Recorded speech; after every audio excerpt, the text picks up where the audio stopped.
Tonight on Joy News Prime, civil society groups pile pressure on the Electoral Commission to abandon its decision to compile a new voters register in an election year. IA has struggled to complete its exercise in 3 years. So the EC purporting to do this in less than 1 year, it suggests that we are all going to have a very stressful time. And there is no guarantee that it will be successful. Yana Bukari Mahama warns he will not tolerate attempts by some disgruntled individuals to disturb the peace in Dagbon, as he calls on the president to intervene in the Nanton chieftaincy crisis. Few dissenters who try to undermine us for their selfish gains. Mr. President, I to you and all stakeholders to provide zero tolerance for such unscrupulous persons and their cohorts. Also in this bulletin, Ghana Road Safety Authority to sue DVLA following recent tragic crash that claimed 35 lives at Dampoase on the Cape Coast Takoradi Highway on Tuesday. Meanwhile, families of deceased take their relatives home for burial. And in business, Finance Ministry constitutes a forest committee to deal with challenges bedeviling the city. Will this put an end to the city's woes? We'll be hearing from an economist when I return with business.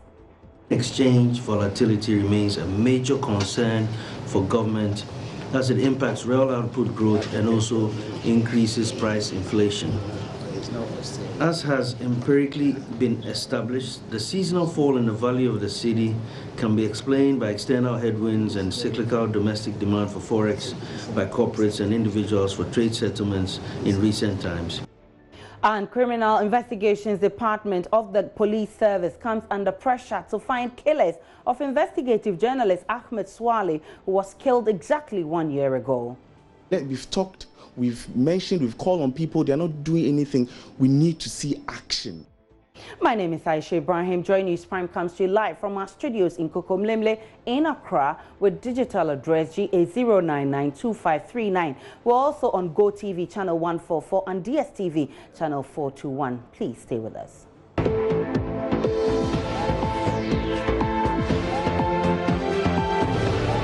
Joy News Prime headline. Many thanks for choosing us. In our very first story, about 20 civil society groups have combined their forces to pile pressure on the Electoral Commission to abandon its decision to compile a new voters register in an election year. According to the group, the EC does not seem to have undertaken a comprehensive assessment to ascertain that an entirely new system is a sure way to go. As a result, they do not support the proposal for a new voters register.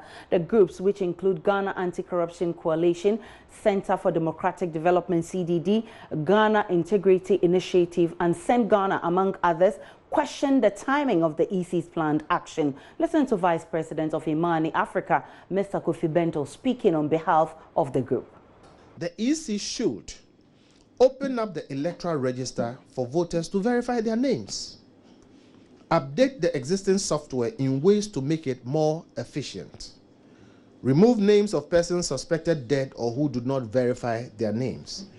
They can work with vendors to prime the hardware where needed, replace the faulty ones. We need to bear in mind that the NIA has struggled to complete its exercise in 3 years. So the EC purporting to do this in less than 1 year, replace hardware and software and databases, and indeed at the meeting we left, they said they needed to have a new data center. To do all of that in the space of a year is not impossible, but it suggests that we are all going to have a very stressful time.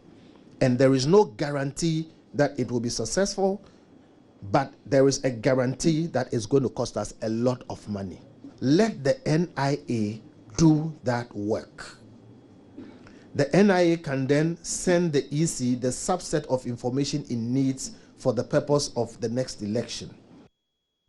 In providing more justification for kicking against the move, Mr. Bento maintains that the EC has not demonstrated that there is a defect with the biometric data, which was used as recently as 2 months ago on a nationwide scale to necessitate the expenditure on a new one. We believe that the EC has not demonstrated that there is a defect with the biometric data, which was used as recently as 2 months ago on a nationwide scale to necessitate the spending of $70 million on mass registration. It has already conducted limited registration for the district elections and should be using that benchmark cost for the general elections limited registration. If the EC wishes to acquire new BVRs and BVDs, and so far it has said little to justify why it needs to do so, it can publish a transparent, well-publicized tender to bring the cost to less than 15 million, not the 36 billion it claims it requires. In summary, the EC does not seem to have undertaken a comprehensive enough assessment to ascertain that an entirely new system is necessary. We therefore are not able to support the proposal for a new voters register at this point by the EC. The overlord of the Dagbon state, Yana Abukari Mahama, says he will not tolerate attempts by some disgruntled individuals to disturb the peace in Dagbon. The Yana, who was ensconced last year after almost 2 decades of instability in the area, was at the Jubilee House to formally present himself to President Akufo-Addo. In a speech read on his behalf, Yana Abukari indicated his resolve to address all chieftaincy crises in the Dagbon area. Later, I will become the next Yana and the duty bearer, the odious task and responsibility of shepherding my people along this new journey of peace and transformation. In the past year of my reign, I worked alongside my court and advisor to foster a sense of unity in Dagbon. It is gratifying to announce that out of the 36 vacant schemes made available on the performance of the funerals of deceased chiefs, I selected and skinned 25 members of the Abudu family and 11 members of the Anden family. This is meant to promote peace and unity and send a strong signal to the world about our commitment to the peace that we have achieved for Dagbon. Mr. President, as I declare in my investiture oath, I stand to spend the rest of my life, be it short or long, to unite the people of Dagbon in peace and along fair and equitable access to the traditional schemes and resources of Dagbon. I cannot achieve this alone without the genuine and partial support of the government taking into cognizance the recent past history of Dagbon.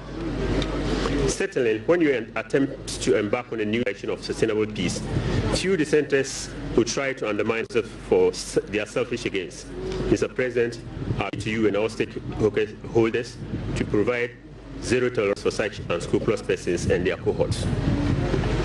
Today, we are in a few pages of a new chapter of peace. I'd like, on behalf of the chiefs and the people of Dagbon, to thank you for your support for our kingdom up to this level. We would also like to thank the 24-led committee of eminent chiefs and his staff for their tireless efforts. Yana Abukari Mahama is calling on President Akufo-Addo to intervene in the Nanton chieftaincy crisis, warning any delay could make work done in Dagbon useless. It was in recognition of your efforts in bringing peace to Dagbon and a popular acclamation that gave you the first, and in consultation with my chiefs and elders, and skin you as Dagbon Maltina. Mr. President, by the spirit of the title, we want to entreat you that the problem in the Nanton is threatening the peace and unity that you have worked so hard to build for the people of Dagbon. We want to appeal to you once again to see your singular efforts and the efforts of all stakeholders in this Dagbon peace project, bringing to an end the unwarranted and lawless usurping of Nanton town to Salna Haruna Tia as an act which is not only undermining the realities in Dagbon, but a criminal one indeed, and bringing all your efforts in Dagbon to nil. On his part, President Akufo-Addo said government's ongoing projects to give the northern region a massive facelift can only progress in an atmosphere of peace. He's therefore charging indigents of Dagbon to protect and preserve the peace. I said at the investiture of Yana Mahama Abukari II that I was confident he would discharge his duties with distinction, as he was a man of experience and dignity. Thus far, I have not been proved wrong.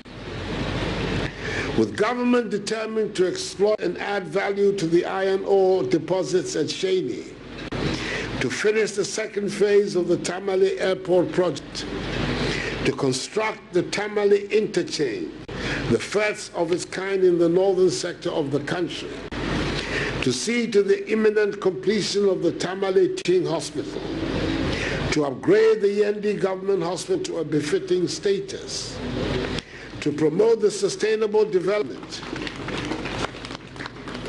of agriculture in the area, and soon to commence the Yendi Wat project, it is evident that great days lie ahead for Dagbon under the stewardship of Yana Mahama Abukari II.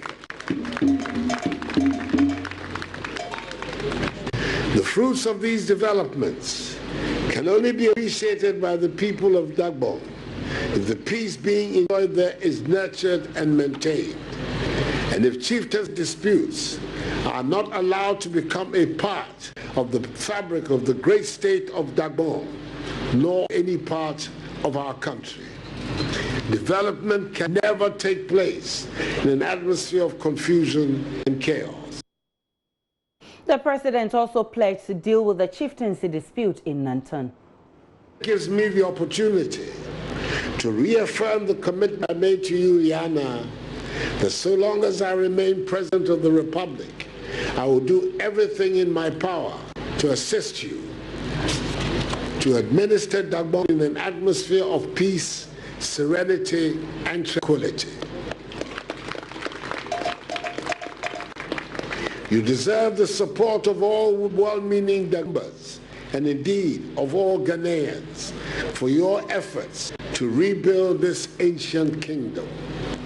Indeed, for my part, I too will not spare any effort to help resolve any outstanding problems that are in Nanton. We have seen that with good sense and a good heart, problems can be solved, and the problem in Nanton will be solved.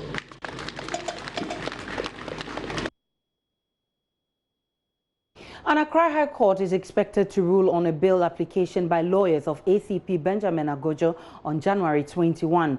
This follows some additional documents filed last week by his lawyers to push for his bail pending trial. Joining us is Henry Kwesibedu sat through the proceedings in court Thursday, and his report is read to you.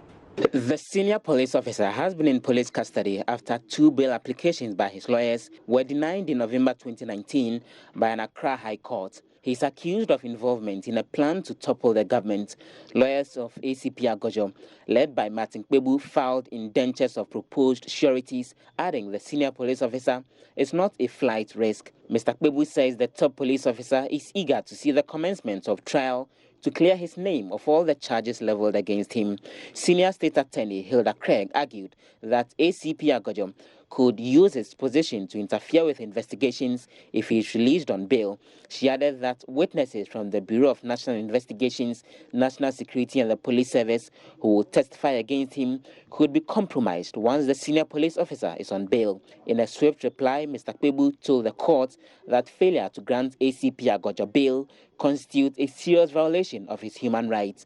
ACP Agodjo, who is facing a treason charge, is alleged to have assisted the leader of the alleged coup plotters, Dr. Frederick Yao Macpalm, and some 8 others, including some military officers, in a plot to overthrow the Akufo-Addo administration.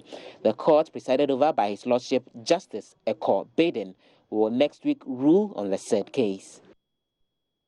The Ghana Road Safety Authority has declared it will drag the Driver and Vehicle Licensing Authority to court following the tragic crash that claimed 35 lives. Many more victims of the crash remain at the Cape Coast Teaching Hospital, some in critical condition. The casualties included an 8-month-old baby whose parents were also killed in the accident at Dompoase on the Cape Coast Takoradi Highway on Tuesday. Some families on Thursday went for their dead relatives from the Cape Coast Teaching Hospital mortuary. Richard Kwejonyako has more. So this is the Cape Coast Teaching Hospital. This is the hospital that has been the center of attraction as far as this accident that claimed 34 lives is concerned. The survivors were brought here. Some find themselves at the pediatric ward. Others are at the male and the female surgical wards. They are being operated upon because they sustained serious degrees of injuries. They were in very critical condition. 37, we understand, have been treated and discharged so far. We are left with 20 currently being worked on at this very hospital. The most important and the critical issue is about the two siblings who have lost their parents. Remember, in the world of these 2 children, they believe that their parents and their sibling exists. the hospital has not broken the news to them because it's been one hell of a time to the other. They've engaged the services of a psychologist who started work today and has been working on them. They say that the behavior of these two would require time for them to really break the news of the death of their parent and their sibling. This morning, the children have been agitating to see 8-month-old baby Adepa. According to them, if they cannot see their parents and their peer parents cannot come to the world to see them, they want to see at least their sister. And so that is what they've been clamoring for.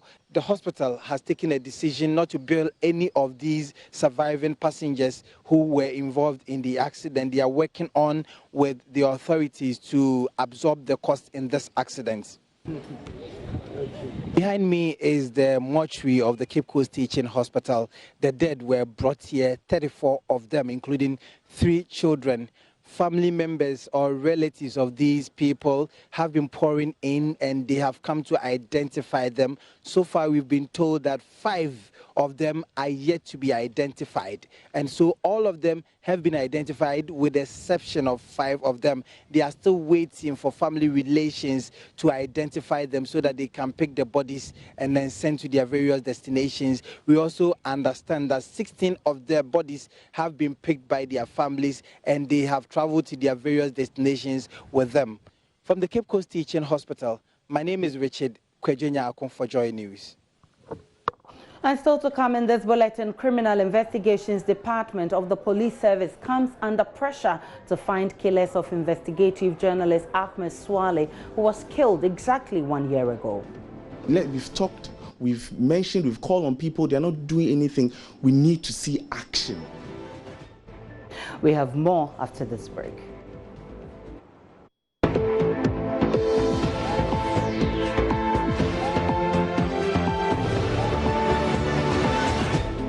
Welcome back now to the rest of our stories. The governing New Patriotic Party has pegged its filing fees at 200,000 Ghana cedis for presidential candidates, aspirants of the party. Parliamentary aspirants will also pay 20,000 Ghana cedis for its presidential and parliamentary primaries scheduled for April 25, 2020. Aspirants will also pay for nomination forms and development fees. Speaking at a press conference in Accra, General Secretary of the party, John Boyd, justified the amount, saying the organization of such elections require a lot of money. We expect that this process that we are engaging ourselves in will be self-financing. If you remember, when we did that of the orphan constituencies, we were able to finance it totally and even have excess resources to support our constituency parties. So we are able to resource our constituency parties regularly. This process is not different from that. And we are talking about having 150,000 people converging at a place for this exercise. If you are to foot their transportation and ice water, not food, and decide to give them 50 Ghana cedis, that is 7.5 million Ghana cedis per individual. We are lucky we are doing both at the same time. So we'll have some resources arising out of the sitting members' fees that we are going to take, in addition to the development fee we are going to take, so that we'll be able to finance the process. So, and we are not asking whoever wants to be presidential candidate to only dip his hands or her hands in his pocket or her pocket. If you have reached the state of wanting to become presidential candidate, then people must believe in you. Now, we don't only have 10 regions, we have 16 regions. So if you have people across the country who want to give 20,000, you have some surplus for other activities. And you are expected to campaign as well. So this is just some, it looks big if you are looking at it from that perspective or from the perspective of you and I. But that's why we are not yet there. When we get there, we'll be able to raise the resources to be able to mount. And you are going to be presidential candidate, you are going to mount a national campaign, and you understand what that means. 200,000 will only buy 10,000 T-shirts. On reports that the party is planning for some candidates to go unopposed, the General Secretary stated the party will provide a level playing field for all candidates. This thing about opposed, unopposed, and all that are things that is spicing the parliamentary primaries. It is not a decision of the party, and the party will do everything to make sure that we provide fair play field for everybody. We are fair to everybody and make sure that those who are... That does not prevent any party person from convincing anybody from contesting. That is the right that we reserve. And it is the right of the individual to accept or not to accept. There's nothing like opposed. There's nothing like unopposed. We open nomination, give the forms to the constituency parliamentary vetting committee. We've said that nobody should be denied access to the forms. If it happens that anybody even is denied, he can appeal to region and national. National Parliamentary Vetting Committee, composed of national reps and regional reps, will vet aspiring candidates and make recommendation. Even constituency executive, regional executive can pass recommendation on will be aspirants. After the process, they present all the forms to the National Secretariat. If anybody has any reason to challenge the recommendation of the National Parliamentary Vetting Committee, he has a duty and right to appeal to the National Appeals Committee. And after the work of the National Appeals Committee, they give their recommendation to the National Executive Committee, whose words will be final. So, in a drive to raise funds for NDC's 2020 campaign, the party has officially launched an e-payment platform to allow members and the public contribute to campaign financing. Flag bearer of the party, John Mahama, who led the launch of the digital platform, made a passionate appeal to the rank and file of the party to support the cause of what he described as first step to rescue Ghanaians from the shackles and misery under the current administration. The former president, in his address, also argued that the execution of the electronic payment platform would enhance transparency and address concerns over political party financing. The former president says a future NDC administration will reintroduce the automatic promotion for teachers if the party wins power in the December polls, whilst insisting that his government did not introduce the controversial teacher licensure exams. And we shall scrap the teacher licensure exams.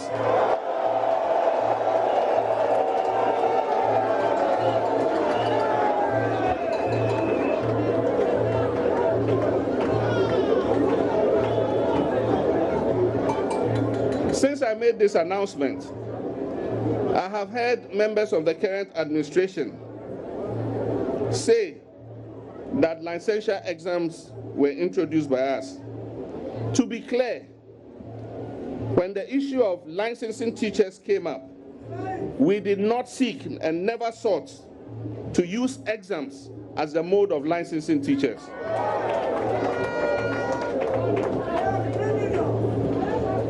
We will remove the exam requirements for licensing and enhance the quality and robustness of the training received at the colleges of education and incorporate the certification process within this framework. Time now to do business. I am Sandra S. Up in our first story tonight, the Finance Ministry has constituted an emergency affairs development committee to prepare solutions to the fall of the cedi against major trading currency. Even though the cedi has appreciated marginally in the month of January, the concerns it will plunge, especially as the country nears the election. So what exactly is the task of this committee? Charles Aite has details in the following report. Government has instituted an FX Development Committee as part of crucial efforts to regulate the supply and demand of forex in the country. This follows an order from the President to the Finance Minister to investigate the structural causes for the depreciation of the cedi and to propose measures to address the situation. Addressing the media upon the constitution of the committee, Deputy Finance Minister Charles Edouard explained that the move further complements efforts by government to stabilize the city. Foreign exchange volatility remains a major concern for government as it impacts real output growth and also increases price inflation. As has empirically been established, the seasonal fall in the value of the cedi can be explained by external headwinds and cyclical domestic demand for forex by corporates and individuals for trade settlements in recent times, increased demand by the energy sector actors as well. The other factor exacerbating the situation relates to currency market speculation. Given the debilitating impact of the cedi depreciation on the Ghanaian economy, the government has established a Foreign Exchange Developments Committee to offer policy alternatives to address this challenge. Head of Payment Systems at the Bank of Ghana, Dr. Seto Medical, further expressed the central bank's move to automate payment systems to stabilize the cedi. Our regional initiatives also, we have also initiated actions, for example, the Pan-Africa Payment and Settlement System, PASS, led by Afrexim Bank, to ensure an efficient payment system. Meanwhile, President of the Ghana Union of Traders Association, GUTA, Dr. Joseph Obeng, lamented the disconnect regarding Ghana's export earnings as well as import expenditure. He is confident the committee will go a long way to deal with this issue. We are not satisfied with the fact that we bring in so many containers, offload them, and when they are leaving the shores of Ghana, they are virtually empty, going back.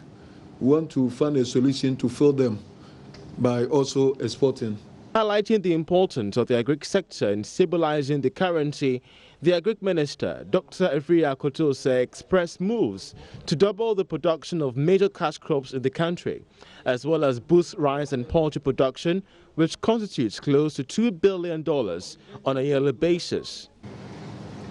What is the role of agriculture in this? It has a lot to do to correct the imbalance. First of all, in terms of import substitution, that we spend over $1 billion importing rice into this country, that we spend over $200 million a year to import chicken. And these are items that we can produce and produce efficiently. The city has in the past few days rebounded strongly as the finance minister attributed the recent depreciation of the Ghana cedi to speculation of the currency, among others. So far, some financial experts have advised that it is more appropriate to use financial and other monetary instruments to combat rapid depreciation of the cedi, rather than to resort to rigid control measures that have the effect of weakening public confidence in the financial and exchange rate system. I want to say a little more on this development, but let me remind you that members of this committee are made up of people from GUTA, from the AGI, the BOG, that's the Bank of Ghana itself, and the Finance Ministry. So how relevant is this committee, and will it solve the local currencies woes, especially in a country that is import-driven? Banking consultant and economist Dr. Richmond Ituahene is on the phone lines to help us understand. Very good evening to you, and thanks so much for joining us.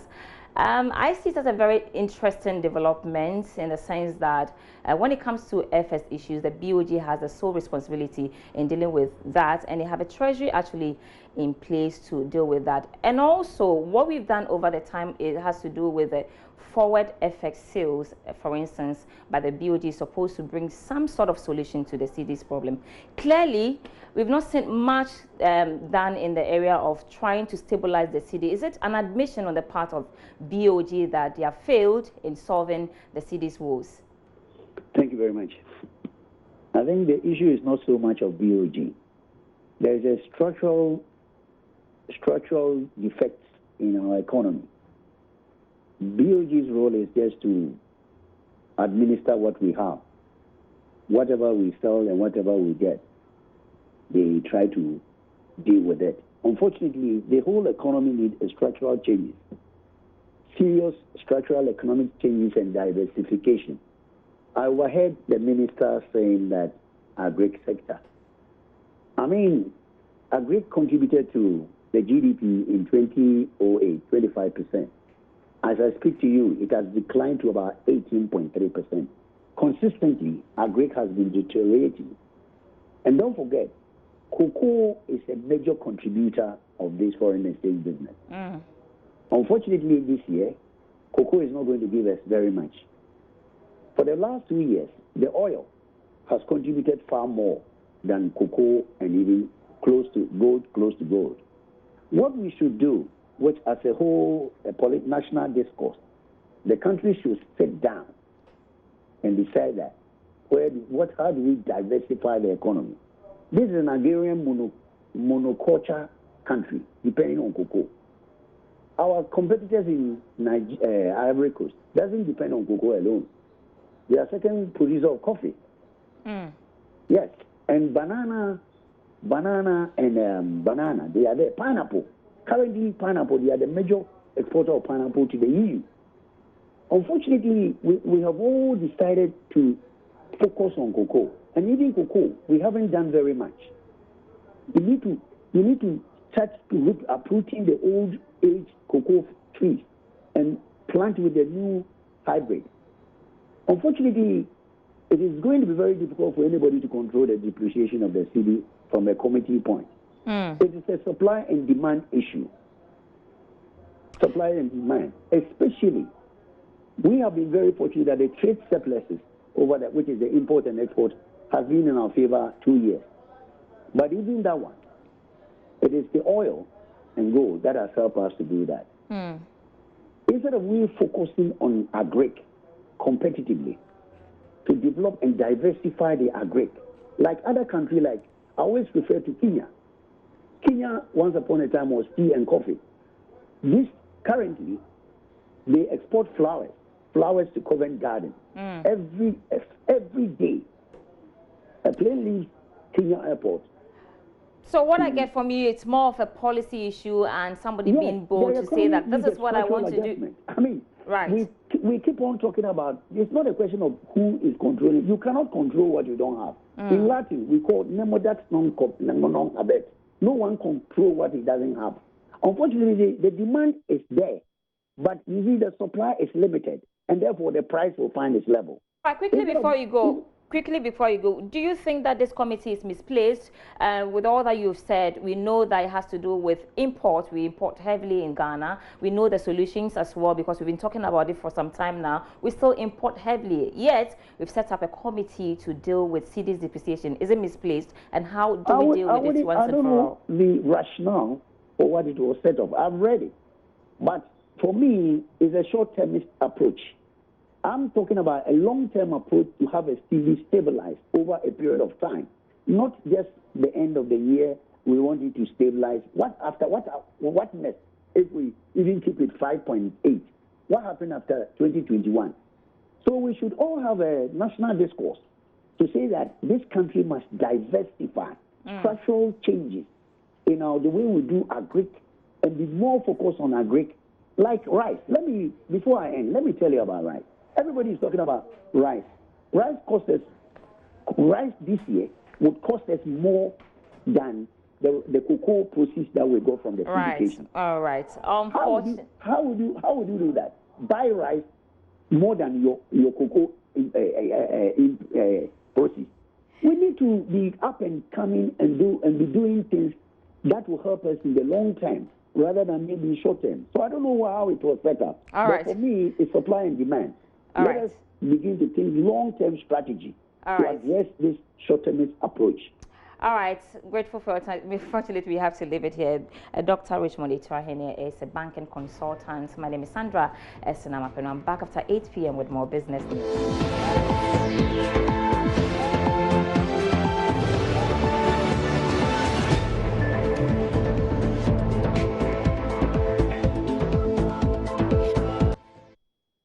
Minority MPs are demanding the immediate release of the investigative report into allegations of corruption in the illegal trading of rosewoods.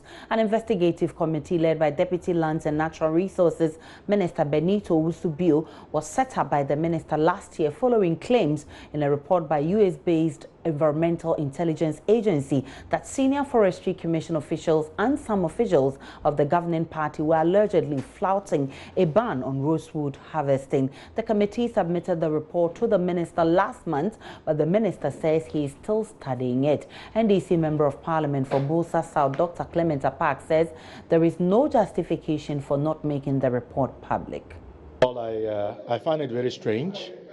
Because when the committee was set up, the committee itself announced a time frame within which it was going to present the report to the minister. I'm fully aware that the committee was not able to meet that time frame. And to think that several months after it missed the time frame, it finally presented its report to the minister. And yet the good people of this country are yet to see the report and to judge for themselves if or whether that report is credible. Begs a lot of questions. So I think it is going to be in the interest of the committee and of government to make that report available to the good people of this country. It is not about Dr. Apak. I mean, I've always had reservations about the composition of the committee, largely because I believe that the membership was drawn from the same entities that were said to be complicit by the EIA. But once public resources have been expended to finance the work of the committee, I think it is the right of the good people of this country to have the full complement of the report so that they can scrutinize it and draw their own conclusions. So this delay is unjustified, and I urge government to publicize the report as soon as possible.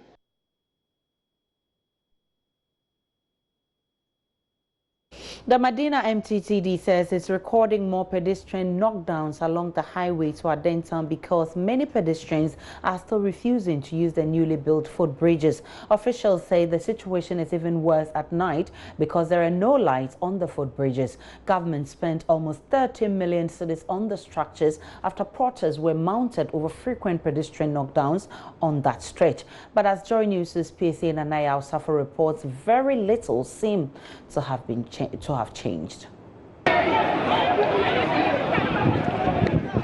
November 8th, 2018, rage, bitterness and feeling of loss fills the air as a female student of the West Africa Senior High School is knocked down by a speeding taxi. Residents immediately staged a demonstration demanding the construction of footbridges. Joy News was there.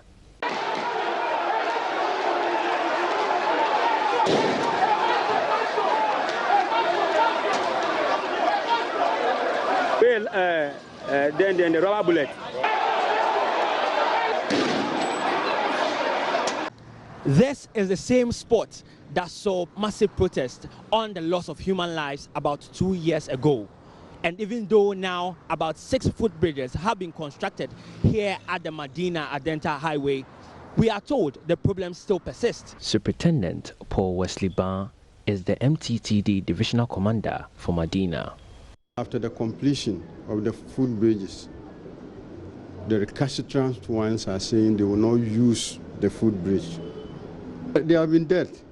Even a week to Christmas, we recorded 3.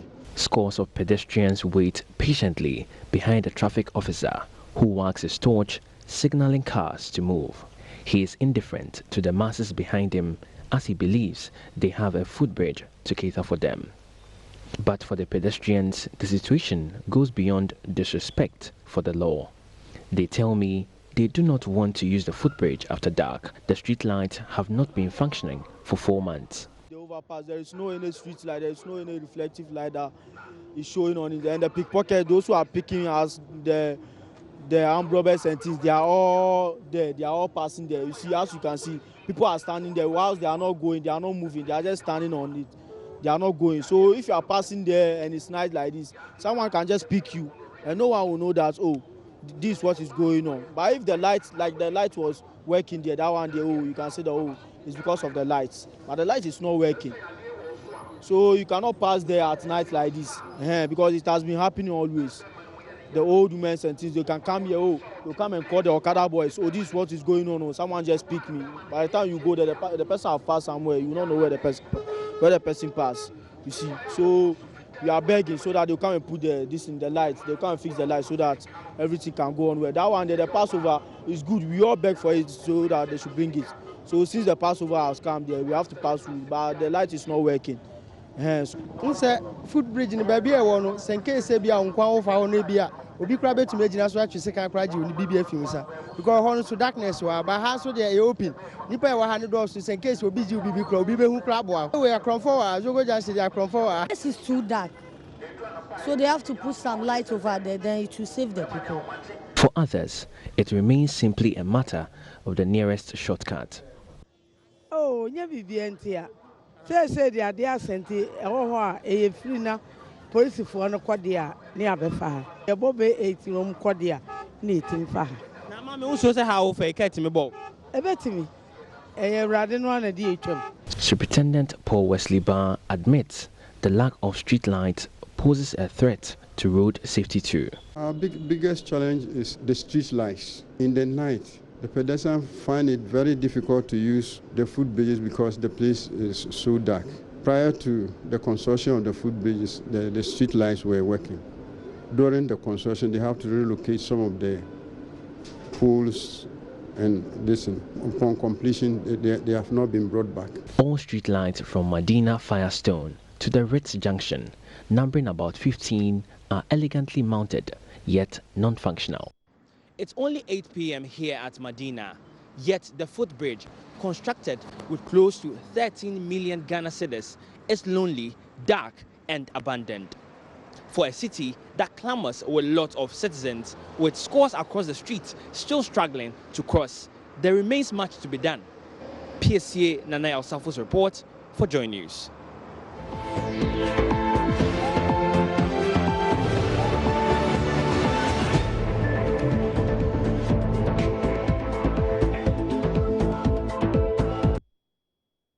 It's been 1 year since the family lost one of their own in tragic circumstances when some unknown men shot and killed investigative journalist Ahmed Hussein Swale. Swale, who until his death worked with Tiger Eye PI, was killed on his way to his Medina home in January last year. There are speculations his death could be related to his role in the production of an investigative piece number 12, which revealed widespread corruption in football. 1 year after the incident, family and friends say they are disappointed at the pace of investigations by the police. They're piling pressure from several quarters for his killers to be apprehended and prosecuted. Komla Adom has more.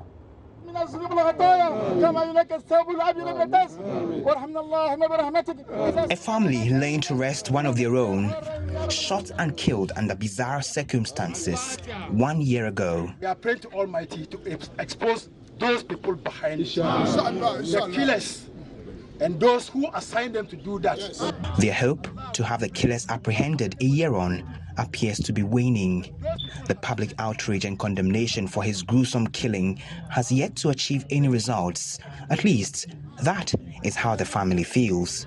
Brother of the late journalist Ibrahim Tahidu Kamilu speaks about how the family is holding up. It still sounds as if the incident happened yesterday to us. The children are living with us, and day in, day out, you see them, and you share tears. And the truth is, we are just managing. The concern from rights groups, journalism institutions, and other civil society groups is one the family shares in. But it is the lack of progress in the investigation by the police that is eating them up. We are very, very disappointed, especially when a murder as such was done in Ghana here, and 1 year on nothing has happened comparing to others. The question we always ask ourselves is that, is our brother not a Ghanaian, or is it because he has no one to stand for him, or is it because he's not a security personnel? 1 year on, this is a state of affairs. For Ghana Journalists Association President Roland Afomoni, the death of Ahmed Hussein Swale will continue to remain a blight on the country's collective conscience if steps are not hastened to find the perpetrators. All of us are under attack, and I've said it because one single attack manifests in attacks on all of us. And the enemies of press freedom are still lurking around, and the danger also looms large as we inch towards election 2020. The more we expose dark spots, the more we expose real or perceived acts of corruption, the more we step on toes. And the more we step on toes, the more our lives become endangered. So there's a need for us to sound more than ever before a clarion caution to all journalists not to fall easy prey to the enemies of press freedom. His personality and his work, his colleagues with the BBC Africa Eye believe, has been missed. Sami Darko spoke for them at a commemorative event in Accra. BBC Africa Eye would like to express its condolences to the family of Ahmed Hussein Swale. Ahmed was a valued colleague who worked with us on several investigations, and we mourn his passing. Reporting of this kind practiced by Ahmed, journalism that holds power to account, is central to the functioning of any democracy and is a service to society. Journalism is not a crime. We continue to hope that Ahmed's killers will be brought to justice. Tiger IPI's Latif Abubakar tells Joy News 1 year is a long time for police to have arrested the perpetrators. The police keep saying they've made massive progress. 6 months, they keep saying they've made massive progress. 8 months, 9 months, 1 year, they keep saying they've made massive progress. The question is, what do we mean by massive progress? The family doesn't know, Tiger Eye doesn't know, the media doesn't know. It makes me feel uncomfortable that as if nothing has been done. So we are just urging and pleading that if the Ghana security agencies or the police it's actually having some challenges or difficulties, it will be good enough to open their arms wide so that they can invite other international bodies who are willing to support, who have the expertise and are willing to support in making sure that we secure justice for the family, to come on board. No action, no progress. Amnesty International Country Director Robert Akoto-Amoafo is disappointed.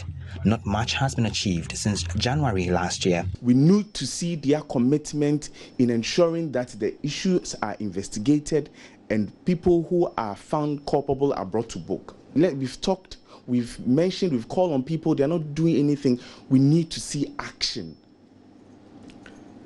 We need to see something being done. Last year, I was here and we mentioned that we're going to go on a blackout. We need to see some moves from the journalists.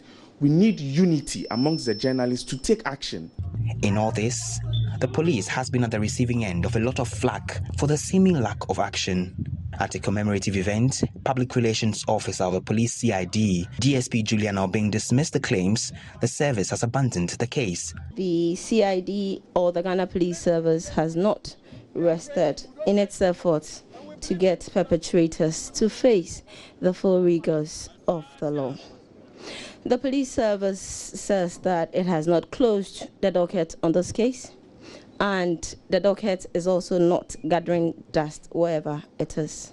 Investigators on this case are working around the clock 24/7 and have also not grown cold feet on the matter. She's sure the killers will be found and brought to book. A lot of information has been gathered, and I say at this moment on behalf of the Ghana Police Service that there's been tremendous progress on the case, but unfortunately it is something that I can't share with you. The Inspector General of Police assures the family and the media fraternity, and of course the entire country, that investigations is vigorously ongoing and justice would certainly be served. For now, a family will continue to grieve.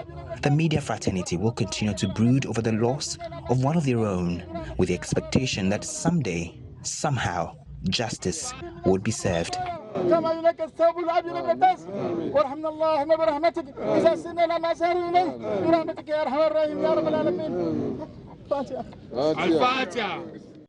Members of Parliament have joined calls on the police to speed up processes aimed at bringing the killers of investigative journalist Ahmed Swaleh to justice. They say delay in bringing the perpetrators to book is bad for the image of the country and not healthy for the family. Kumbungo MP Ras Mubarak and Bulsa South MP Dr. Clement Apak want the police to sit up. We expect the state, we expect state institutions to do what is right, regardless of whose ox may be God. And I think it is a national embarrassment. I think it is an indictment. It is a blot on media freedom and indeed the effort to stamp out corruption. If we cannot protect the lives of Ahmed Swaleh, the lives of other journalists who have come under attack, like Manasseh Azure Awuni, like Edward Adita, and many others, for exposing acts of corruption, then clearly we cannot be purporting to be serious in fighting the canker of corruption. This is to encourage the security agencies to work harder and bring a closure to investigations into his murder. I mean, it's sad to think that a year ago, a journalist would be murdered in a manner that he was taken out in our country, which by and large or largely is credited for upholding, the tenets of journalism and supporting journalists across the country.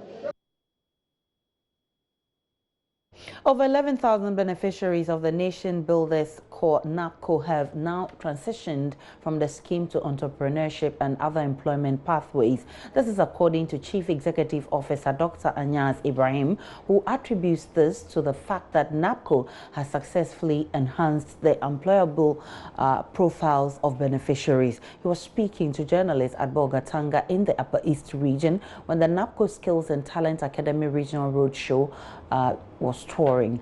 Correspondent Albert Sori reports. The Nation Builders Corps, NABCO, was instituted in 2018 by government to address graduate unemployment in the country.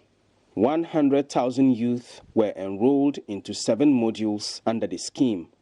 1 year on, the president has launched the NABCO Skills and Talent Academy, a learning platform to make it easier for NABCO trainees to obtain the requisite skills to enable them exit the program into other employment areas. Dr. Anyas Ibrahim is Chief Executive Officer for NABCO.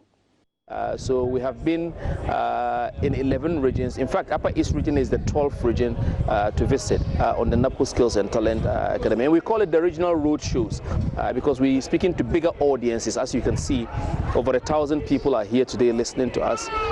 And those are the audiences we get in every region we go. NABCO was crafted as a work and learn program.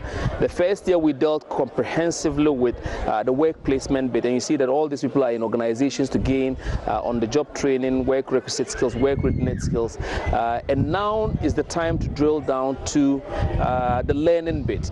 And so from the second year, our focus is to make sure that the career pathways are clearly defined and we empower the trainees themselves to be able to exit. He said over 11,000 beneficiaries of the Nation Builders Corps have now transitioned from the scheme to entrepreneurship and other employment pathways. When we collated the data, we realized that over 11,000 NABCO trainees had exited.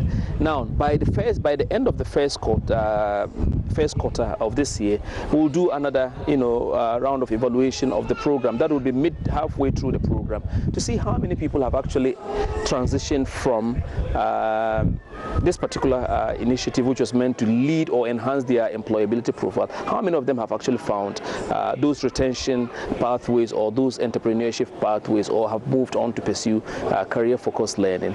Because for us, those are the clear pathways all these people who are on the scheme may likely pursue, and we track those numbers carefully. So, on the NABCO Skills and Talent Academy Regional Roadshow, the beneficiaries in the Upper East region were given capacity training in the areas of CV writing, work ethics, job search, career development, how to answer interview questions, among others.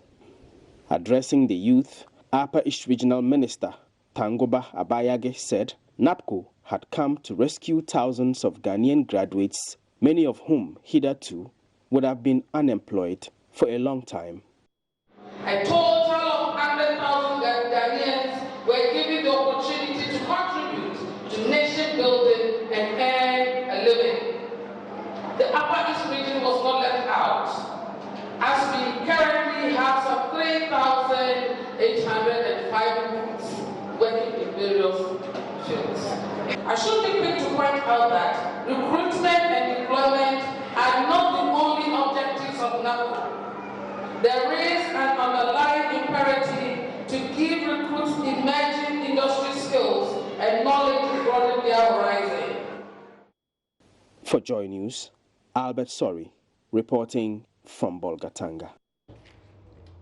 Commencement of work on the second phase of the KJTR Market redevelopment project in Kumasi risk further delay of a movement of traders. Relocation of traders from Kumasi Central Market to the new KJTR Market has been characterized by controversy as political authorities engage in power play.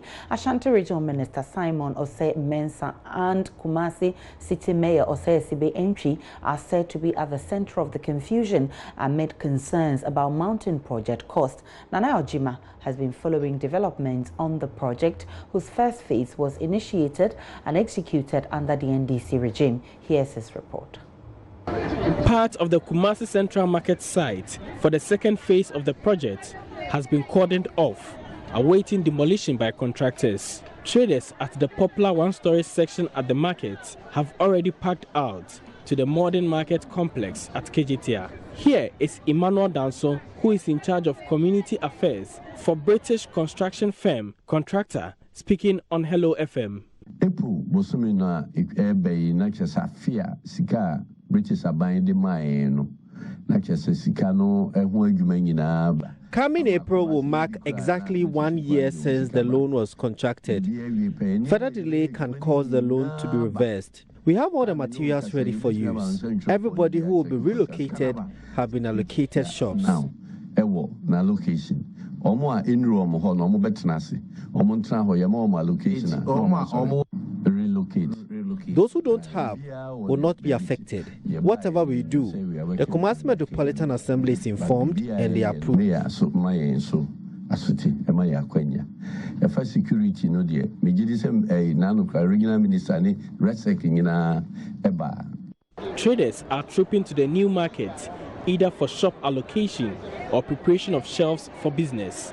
Despite challenges with allocation process, work is progressing steadily. However, there are reports Ashanti Regional Minister Simon Osei Mensah is dissatisfied at the state of affairs. They've come to us, some of them here on allocation. Why do you move them? Why do you move them with these problems? Why can't we stick to agreed process idea? Why can't we? What do they have to hide? Why do they create these problems for us? Who authorized that? So who authorized that?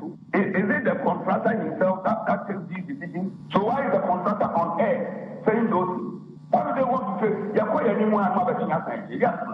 if you don't create a problem, what is it? If we have been transparent, the problem here for problem. Contract on a better now ready to treat them with move.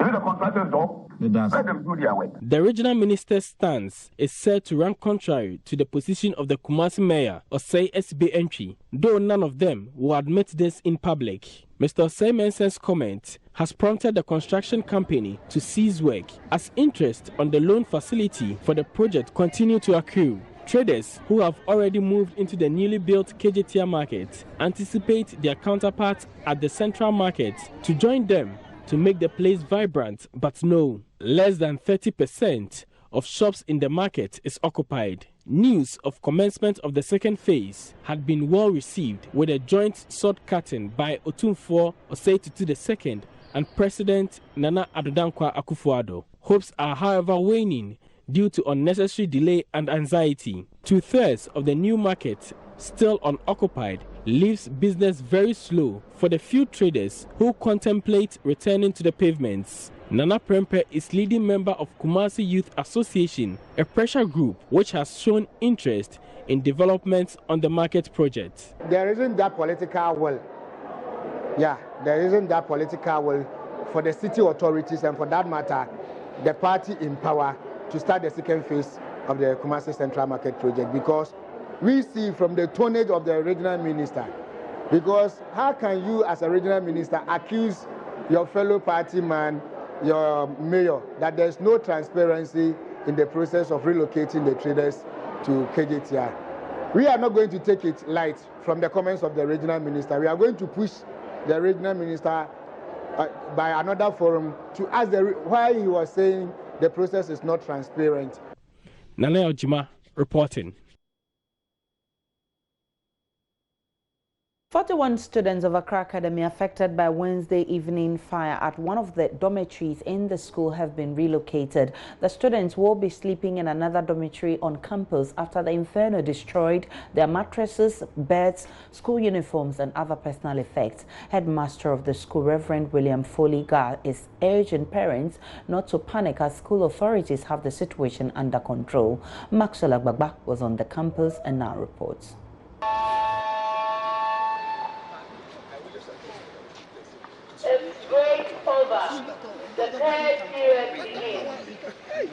Well, there's still smoke coming out of some of the items ravaged by the fire yesterday evening. Well, the portion of this dormitory has its roof completely ripped off. Some of the courageous students here were able to salvage these bags, trunks and mattresses from the inferno. We've been speaking to the headmaster of Accra Academy, who has been assuring parents that all is under control. Yeah. Well, they are mostly personal effects of students. Okay. Yeah, 41. 41. Everything destroyed in that room? Yes, most likely. Okay. Because of the cracks on the building, it's dangerous for anyone to go in now. We are waiting for reports from the fire service and the police. Currently, they have been relocated comfortably in the other halls. Yes, so we don't have a problem. Parents should be assured that their children are in good hands. And what we thank God for is that no life was lost. You know that there is an extent to which you can use fire extinguishers. The fire outbreak yesterday, the students used the fire extinguishers all right, but the fire was beyond what they could do, yes. So even this morning, we have asked the fire service to come back and take the extinguishers and refill them. There were just one or two, and we've assured them. Later in the day, we sent text messages to all parents. We have a system of sending bulk text messages, and so all parents will be calmed. A delegation led by the Accra Metro Director of Education has been assessing the situation here. I've been speaking to him about measures they've put in place to mitigate the situation here at Accra Academy. It was unfortunate yesterday night when the students were at prep. Then it actually happened. Fortunately, it was detected early by the staff. So quickly, the National Fire Service was actually invited. Police was called. National Security, same. They all converged here, and then God being so good, the fire was quenched. And we are yet to get the cause of the distance. We are waiting for the police to come out with their report. However, there wasn't any casualty so far as human beings are concerned. The students are in safe hands. No student is actually going away. And that one must actually note. No parents should actually entertain any fears. Nobody is hurt. Their classes are in session. Personnel of the Ghana National Fire Service and the police are already here to commence investigations to unravel circumstances leading to the fire. Regular school is in session here with students going about their normal duties. Reporting from Accra Academy here at Kaneshie, Maxwell Agbagba, Joy News. And that's how we also wrap up the bulletin tonight. My name is Aisha Ibrahim. On behalf of the rest of the team, have a great evening.